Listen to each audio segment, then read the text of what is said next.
as we head into race 9 of the season. It's been all Chevys and Toyotas so far, Davey. So, a Ford really hasn't contended for a win yet. Are they in trouble still, or are we too young in the season?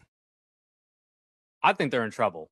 I do. I wouldn't push the panic button yet, but I would definitely be moving my hand to maybe start to hover over it if things don't really improve in the next several weeks. I mean, you got Ryan Blaney sitting 5th in points. He's the defending champion, and he's kind of been carrying the pail, so to speak, for the Blue Oval Brigade so far. Joey Logano, I think he's just sneaked his way into the top 15, but for a while there, the 22 team couldn't seem to get out of their own way, and Joey said as much with us on SiriusXM too. They were outside of the top 20 in points. A 2-time champion was outside the top 20 in points for a while. And Chris Buescher has made his way into the top 15 as well, but you only got one Ford in the top 10 of the point standings. And that's not even to mention Stewart-Haas Racing, who still is trying to steadily improve and kind of just find their footing a little bit. Chase Briscoe had a really solid run at Martinsville. Again, another top 10. So that was good for them. But I would worry if I'm a Ford driver and if I'm a Ford team. And if I am Ford, I know that there's work to do. Again, if I knew what the fix was and they knew this wouldn't be happening, but you can't be this far back this late into the season. And I say late, we're only, less than 10 races in, but things move quick. And there's something to be said, guys, for peaking at the right time. That's exactly what Blaney, Penske, and Ford did last year. Ford across all 3 series for that matter. But you got to show some signs of life. And unfortunately, they just aren't really right now. So I would be worried. Yeah. That's the thing, Josh. Under this format, if you can make the playoffs, and you're peaking towards that time of year, fine. But you got to be able to make the playoffs, and that means in most cases you're going to have to pick up a win somewhere along the line. Yeah, you want to see signs of life, right? You don't want to say, hey, we'll peak at the right time and it'll all be fine. It's like, well, how late is too late?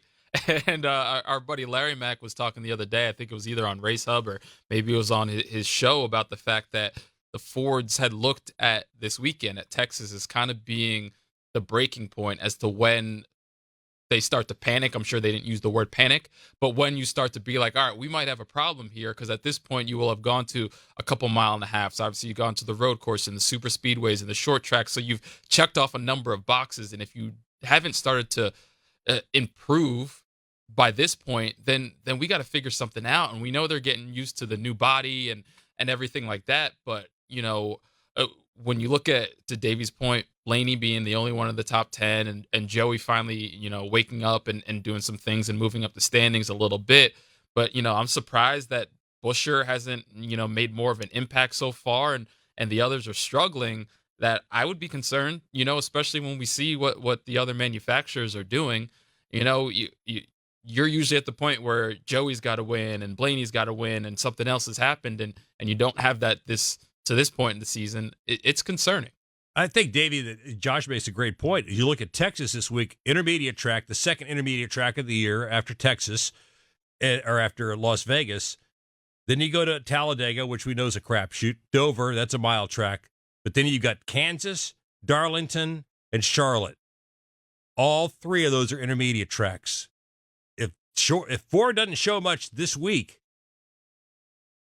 they could be in big trouble leading. And we always hear, we'll know a lot by the 600. Right. That was going to be my point, right? The 600 has always been the measuring stick for drivers, teams, manufacturers, whatever. And I think that if you're Ford, you can make that another measuring stick as well. Stats are only as good as what's around them, right? I mean, how many times have you guys seen a stat in whatever sport on, well, this guy's 10-5 on a Tuesday when games start at 3:26 p.m., but he's 10-0 when they start on a Wednesday at 7, right? You can kind of make stats what you want to be if you look and you try hard enough. And it's similar to a kind of a stopping point in the season, right? Some people will take inventory after the first 5 weeks. Some people will take inventory after you go to each specific track type. Some people will still use the Coke 600 as a barometer of, this is where we're at. We need to improve here, there, and everywhere else, right? I think last year at the Coke 600, we were having some maybe similar conversations about Ford, not to this extent because they had won a couple times already, but Ryan Blaney won that race. And obviously He won the championship. So that was kind of a turning point for the 12 team specifically. I just think that you can't rely on things getting fixed. And, well, we're not hot right now, but we got 20 some odd races to go. I don't think that exists in this current iteration of the Cup Series. I think the way that the playoffs are structured as well, guys, with playoff points meaning so much, stage points meaning so much, we have seen countless times the difference of making the championship 4 or not come down to 1 or 2 points. And that's 1 or 2 stage points or positions on the racetrack. And right now, Chevrolet and Toyota are populating the top 10 of the first 2 stages of basically every track type and every race we go to. So until the Fords and the Blue Ovals can gain more stage points, position themselves to capitalize on anybody's misfortune potentially at the end of these things, which, to be honest, they just haven't really been doing this year, I really would worry. And to your point, Talladega is a bit of a crapshoot, right? But Ford, they had been solid on super speedways so far this year. McDowell and Joey kind of on the front row for the Daytona 500. We won't talk about the Webb glove, but that happened at Atlanta as well in Vegas. So, I mean, there's something to be said for qualifying, but it's not really translating to race speed, which obviously is what matters. Well, and if you really want to take it a step further, beyond Ford, this has been a Gibbs and Hendrick show. I mean, Trackhouse did get the win at Atlanta, but beyond that, everything's been Gibbs and Hendrick. Yeah, they've been dominating the series to this point, and it's what we're talking about week in and week out.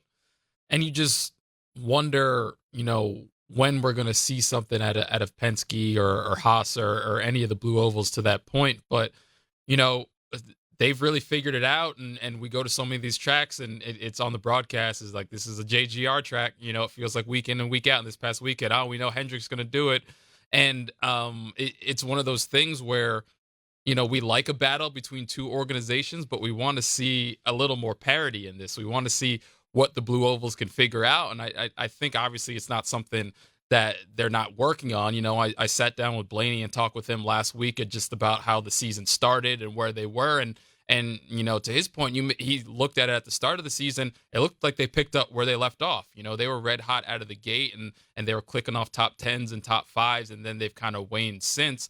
But he said there is no panic. Obviously, they're working hard at the shop. They're all trying to figure out, why as a whole they haven't been able to perform the way they have in the past. But that's not to say to bury them. He talked about Davey's point, the point of momentum, and when they're able to figure it out, how they can carry that into the summer months and into the playoffs. So I think it's one of those things where, us talking heads like to come up with these narratives, but it is a long season and there's a lot of racing left. So it's a matter of seeing if they could figure it out. And when they do, we could be a month from now talking about the resurgence of the Blue Ovals and what it means for them going forward.